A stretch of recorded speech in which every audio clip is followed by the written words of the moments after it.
Il existe une attitude si profondément ancrée dans l'esprit de nombreux hommes qu'ils la confondent avec de l'amour, de la gentillesse ou même de la maturité émotionnelle. Pourtant, du point de vue stoïcien, c'est l'une des plus grandes trahisons de soi.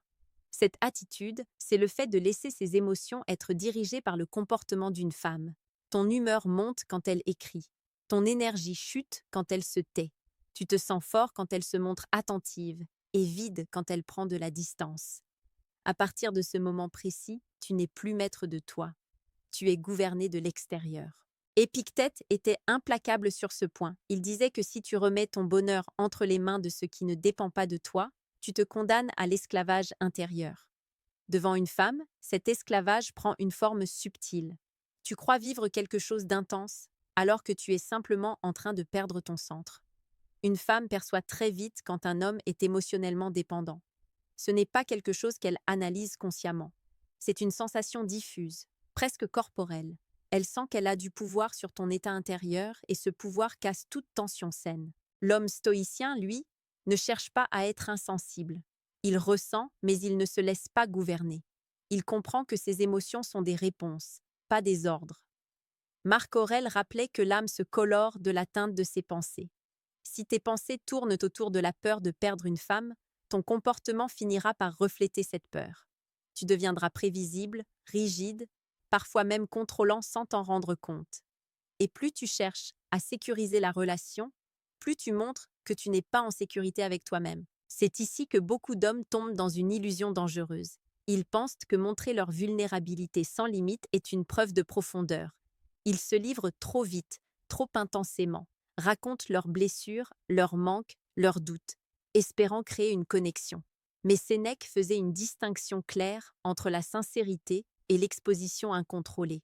Se livrer sans discernement, ce n'est pas être vrai, c'est être sans structure. Une femme n'a pas besoin de porter ton chaos émotionnel. Elle a besoin de sentir que tu sais te tenir debout, même quand tu traverses une tempête. Il y a ensuite cette erreur encore plus silencieuse, mais redoutable. Elle consiste à attendre, attendre un message, attendre une validation, attendre un signe, attendre que la relation te donne le droit d'avancer dans ta vie. Cette attente crée une posture intérieure de manque, et le manque se ressent. Marc Aurèle insistait sur l'importance d'agir selon ce qui dépend de toi, ici et maintenant. L'homme qui attend se fige, l'homme qui avance attire, non pas parce qu'il force les choses, mais parce qu'il vit déjà pleinement. À ce stade, une confusion apparaît souvent. Beaucoup d'hommes pensent que s'éloigner émotionnellement, devenir froid ou distant, est la solution. C'est une erreur. Le stoïcisme n'est pas une armure rigide, c'est une stabilité souple. Tu peux être présent sans être accroché. Tu peux être attentif sans être dépendant. Tu peux apprécier une femme sans faire d'elle le centre de ton existence. Cette nuance est essentielle. Sans elle, tu passes d'un extrême à l'autre et tu continues de perdre ta valeur intérieure. Progressivement, une autre dérive s'installe. Tu commences à négocier tes standards. Ce qui te dérangeait avant devient acceptable. Ce qui te faisait réagir devient normal. Tu t'adaptes non pas par sagesse, mais par peur. Épictète disait que celui qui sacrifie sa dignité pour éviter un conflit perd les deux. Une femme peut ressentir ce glissement. Elle voit que tes limites reculent. Et inconsciemment, elle cesse de te respecter comme un homme ancré. C'est souvent ici que l'homme commet l'erreur suivante, presque automatique. Il cherche à réparer la situation par plus d'efforts, plus d'attention, plus de concessions, plus de présence. Il croit que l'amour se mérite par l'épuisement. Sénèque, au contraire, rappelait que ce qui est donné sans mesure perd sa valeur. Ce n'est pas la quantité de ce que tu offres qui crée l'attraction, mais la qualité de l'homme qui offre. Quand tu donnes depuis le manque, tu renforces ce manque. Quand tu donnes depuis l'abondance intérieure, tu inspires le respect. À ce moment du chemin, il devient clair que le problème n'a jamais été la femme. Le problème a toujours été le rapport que tu entretiens avec toi-même. Ta capacité à rester stable quand l'émotion monte, à rester digne quand le désir apparaît, à rester fidèle à tes principes quand la peur surgit. Le stoïcisme n'enseigne pas comment plaire. Il enseigne comment ne pas se perdre. Et pourtant, malgré tout ce travail intérieur, il reste une dernière chose, une seule. Elle est si profondément enracinée dans la psychologie masculine moderne qu'elle semble presque impossible à éviter. C'est cette dernière erreur qui fait s'effondrer tout l'édifice, même chez des hommes intelligents, cultivés, conscients. Et quand tu la comprends, tu ne regardes plus jamais les relations de la même manière. Cette dernière chose ne se manifeste pas par un geste visible ou une phrase maladroite. Elle se joue à l'intérieur, dans un endroit que peu d'hommes osent regarder honnêtement. C'est le fait de faire dépendre ta propre valeur du regard d'une femme, pas seulement son attention, mais son jugement. Quand tu laisses son intérêt définir qui tu es, tu remets ton identité entre des mains extérieures. Et à partir de là, tout devient instable. Marc Aurèle rappelait que l'homme véritablement libre est celui dont l'estime de soi ne dépend d'aucune louange ni d'aucun rejet. Pourtant, dans les relations modernes, beaucoup d'hommes mesurent inconsciemment leur valeur à travers l'attirance féminine. S'ils plaisent, ils se sentent forts. S'ils sont ignorés, ils doutent. Ce mécanisme est si normalisé qu'il passe inaperçu. Mais une femme ressent très vite quand elle devient un miroir dans lequel tu cherches à te rassurer. Et ce miroir finit toujours par se fissurer. À partir de ce moment, tu ne rencontres plus une femme en tant qu'homme entier. Tu la rencontres comme une épreuve, une validation à obtenir, une confirmation que tu vaux quelque chose. Et cette posture intérieure change tout. Ton regard devient plus tendu, ton silence devient lourd. Tes paroles cherchent un effet. Tu n'es plus dans l'échange, tu es dans la performance. Épictète disait que celui qui veut paraître plutôt qu'être se condamne à l'inquiétude permanente, car il dépend toujours de ce que l'autre pense. Ce qui rend cette erreur presque impossible à éviter, c'est qu'elle est nourrie dès l'enfance. On apprend aux hommes qu'ils doivent prouver leur valeur, réussir, séduire, être choisis. Mais le stoïcisme renverse cette logique. Ta valeur n'est pas quelque chose que l'on t'accorde, c'est quelque chose que tu incarnes. Elle se manifeste dans ta discipline, ta cohérence, ta capacité à rester calme quand l'ego est touché. Une femme ne crée pas ta valeur. Elle peut seulement la révéler, ou révéler son absence. Quand tu comprends cela, quelque chose se détend en toi. Tu n'as plus besoin d'impressionner. Tu n'as plus besoin de forcer. Tu n'as plus besoin de retenir quelqu'un qui s'éloigne. Tu redeviens fluide, présent, stable. Et paradoxalement, c'est à ce moment-là que ton énergie change, parce que tu n'attends plus rien. Tu proposes qui tu es, sans urgence. Sénèque écrivait que la paix intérieure commence quand on cesse de marchander avec le monde. Beaucoup d'hommes confondent cette posture avec de l'indifférence. Ce n'est pas le cas. Tu peux être profondément intéressé par une femme sans lui donner le pouvoir de te définir. Tu peux ressentir du désir sans te renier. Tu peux apprécier sa présence sans craindre son absence. C'est là que naît une attraction saine, non pas basée sur le besoin, mais sur le choix. À ce stade, une transformation silencieuse s'opère. Tu ne cherches plus à contrôler l'issue. Tu acceptes que certaines femmes partent, que d'autres restent, sans que cela ne touche ton axe intérieur. Marc Aurèle rappelait que ce qui est en accord avec la nature ne peut pas te nuire. Si une relation ne tient que parce que tu te diminues, alors sa perte est une libération, pas un échec. Et c'est précisément ici que beaucoup d'hommes font l'expérience d'un paradoxe troublant. En cessant de courir après la validation, ils deviennent plus respectés. En cessant de vouloir être choisis, ils deviennent plus désirables. Non pas par stratégie, mais parce qu'ils ne trahissent plus leur essence. Une femme peut sentir quand un homme se choisit lui-même. Et ce sentiment est puissant.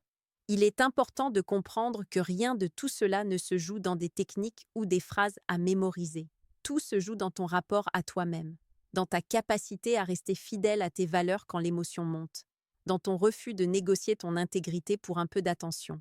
Épictète disait que la vraie force consiste à vouloir les choses telles qu'elles arrivent, et non comme on aimerait qu'elles arrivent. Cette acceptation te rend inébranlable. Si tu observes honnêtement ton passé, tu verras que chaque fois que tu as perdu ta valeur devant une femme, ce n'était pas parce qu'elle était trop exigeante ou distante, c'était parce que tu t'étais abandonné intérieurement. Et chaque fois que tu es resté digne, calme, aligné, même dans l'incertitude, quelque chose de fort s'est installé. Que la relation ait duré ou non, il reste encore à ancrer tout cela dans le concret, à transformer ces principes en une posture quotidienne, simple, applicable, sans rigidité. Car comprendre intellectuellement ne suffit pas. Le stoïcisme est une pratique vivante, et c'est ce que nous allons explorer maintenant, presque à la fin de ce chemin. À partir de là, tout devient plus simple, mais aussi plus exigeant, Car vivre selon ces principes stoïciens ne consiste pas à adopter une posture occasionnelle, mais à construire une manière d'être cohérente, jour après jour. Ce n'est pas quelque chose que tu actives seulement devant une femme. C'est une colonne vertébrale intérieure qui traverse toute ta vie. Et c'est précisément pour cette raison que cette posture est si rare. Concrètement, cela commence par une discipline mentale. Observer tes réactions sans les juger. Remarquer quand une attente apparaît, quand une peur de perdre surgit, quand l'envie de te justifier monte. Marc Aurèle écrivait que l'âme devient ce qu'elle contemple le plus souvent. Si tu entraînes ton esprit à se recentrer sur ce qui dépend de toi, tu reprends progressivement le contrôle. Tu n'essaies pas de supprimer tes émotions, tu refuses simplement de leur obéir aveuglément. Dans les interactions avec une femme, cela se traduit par une présence calme. Tu écoutes sans chercher à séduire, tu parles sans chercher à convaincre, tu agis sans calculer les faits. Cette absence de tension crée une atmosphère particulière. Elle ne vient pas de technique, mais d'un état intérieur. Sénèque rappelait que la véritable autorité se manifeste sans bruit. Un homme qui n'est pas pressé, qui ne cherche pas à forcer le rythme, qui ne fuit pas les silences, dégage une force rare. Il est aussi essentiel de comprendre que rester stoïque ne signifie pas tout accepter. Au contraire, plus tu es stable intérieurement, plus tes limites deviennent claires. Tu sais ce qui est acceptable pour toi et ce qui ne l'est pas. Et quand une limite est franchie, tu n'exploses pas, tu ne menaces pas, tu ne dramatises pas. Tu te retires ou tu exprimes calmement ton désaccord. Épictète disait que la liberté commence là où finit la peur de déplaire. Cette liberté change profondément la dynamique. Un autre point crucial concerne le rythme. Beaucoup d'hommes se précipitent émotionnellement. Ils veulent aller vite, créer un lien fort, sécuriser la relation. Le stoïcien, lui, laisse le temps faire son travail. Il sait que ce qui est forcé se fragilise. Marc Aurèle rappelait que toute chose mûrit à son rythme naturel. En respectant ce rythme, tu montres que tu n'es pas en manque, que ta vie ne dépend pas d'une seule personne. Il y a aussi la question du silence, souvent mal comprise. Le silence stoïcien n'est pas une punition, ni une stratégie. C'est un espace. Un espace où tu restes connecté à toi-même. Tu ne parles pas pour remplir un vide. Tu parles quand c'est juste. Cette retenue donne du poids à tes paroles. Sénèque disait que la parole est comme l'argent. Sa valeur augmente quand elle est rare et bien utilisée. Plus tu incarnes ces principes, plus tu remarques un changement subtil dans ton regard sur les relations. Tu ne cherches plus quelqu'un pour combler un manque, mais pour partager une trajectoire. Tu n'attends plus qu'une femme te sauve de l'ennui ou du doute. Tu avances déjà. Et si elle te rejoint, c'est un choix mutuel, pas une dépendance. Il est important d'accepter une vérité parfois inconfortable. En devenant plus ancré, tu perdras certaines relations potentielles. Certaines femmes n'aiment pas cette stabilité, car elle ne permet pas de jeu de pouvoir émotionnel. Et c'est très bien ainsi. Marc Aurèle rappelait que ce qui s'éloigne de toi n'était jamais vraiment à toi. Cette acceptation libère une énergie immense. À ce stade, tu comprends que la séduction stoïque n'est pas une manière d'obtenir plus de femmes. C'est une manière de ne plus te perdre pour en garder une, ou pour rester entier même seul. Et c'est précisément cette complétude qui devient magnétique, non pas parce que tu la montres, mais parce qu'elle se ressent. Il reste encore une dernière étape, une intégration finale, presque silencieuse, où tout ce que nous avons vu cesse d'être des idées pour devenir une évidence vécue. C'est là que la plupart des hommes abandonnent, et que ceux qui continuent changent définitivement leur rapport aux femmes et à eux-mêmes. Il arrive un moment où l'on cesse d'apprendre pour commencer à incarner. Ce moment ne fait pas de bruit. Il ne s'accompagne pas d'un déclic spectaculaire. Il se manifeste plutôt par une paix nouvelle face aux situations qui, autrefois, te faisaient réagir. Tu n'as plus besoin de te demander quoi faire, tu sais, ton corps, ton regard, ton silence sont alignés. Et c'est là que le stoïcisme cesse d'être une philosophie pour devenir une présence. Dans cette présence, tu ne te demandes plus comment ne pas perdre ta valeur devant une femme. Tu sais que ta valeur n'est plus négociable. Elle n'entre plus dans la pièce avec toi. Elle y est déjà. Marc Aurèle rappelait que l'homme n'a pas besoin de se montrer, seulement d'être. Quand tu vis ainsi, les situations cessent de te tester. Elles te révèlent simplement. Tu remarques alors quelque chose d'essentiel. Les femmes que tu rencontres réagissent différemment, mais ce n'est plus ton objectif. Certaines se rapprochent naturellement, sans effort. D'autres se détachent, sans drame. Et dans les deux cas, tu restes intact. Tu ne ressens plus cette urgence intérieure, ce besoin de comprendre, de retenir, de corriger. Tu avances. Épictète disait que le sage est comme un voyageur. Il apprécie la compagnie, mais ne s'arrête pas parce qu'un compagnon change de route. Cette posture transforme aussi ta manière de parler. Tes mots deviennent plus simples, plus directs. Tu ne racontes plus ta vie pour être validé. Tu partages parce que c'est juste. Tu écoutes sans te perdre. Tu plaisantes sans chercher un effet. Cette légèreté n'est pas feinte. Elle naît du fait que tu n'as plus rien à prouver. Sénèque rappelait que l'homme véritablement puissant est celui qui n'a pas besoin de démontrer sa force. C'est ici que beaucoup réalisent trop tard ce qu'ils ont fait pendant des années. Ils ont sacrifié leur tranquillité intérieure pour des miettes d'attention. Ils ont négocié leur dignité pour éviter la solitude.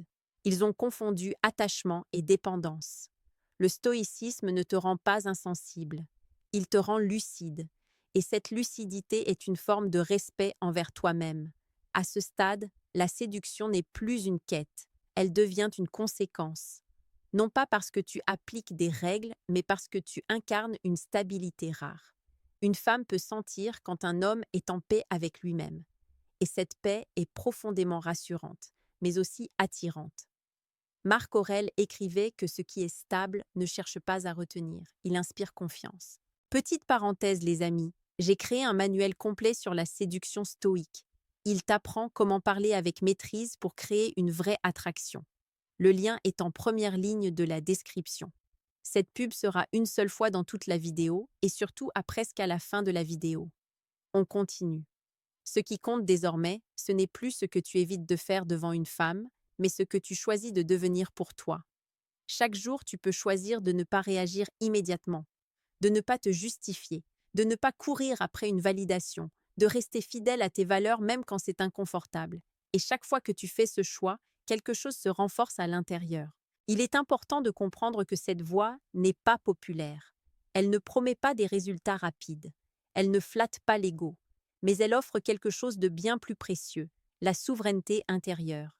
Sénèque disait que la plus grande richesse est de se suffire à soi-même. Quand tu atteins cet état, les relations cessent d'être des enjeux. Elles deviennent des espaces de partage. Si tu regardes maintenant le titre de cette vidéo, tu comprends qu'il ne parlait pas seulement de ce qu'il ne faut jamais faire devant une femme.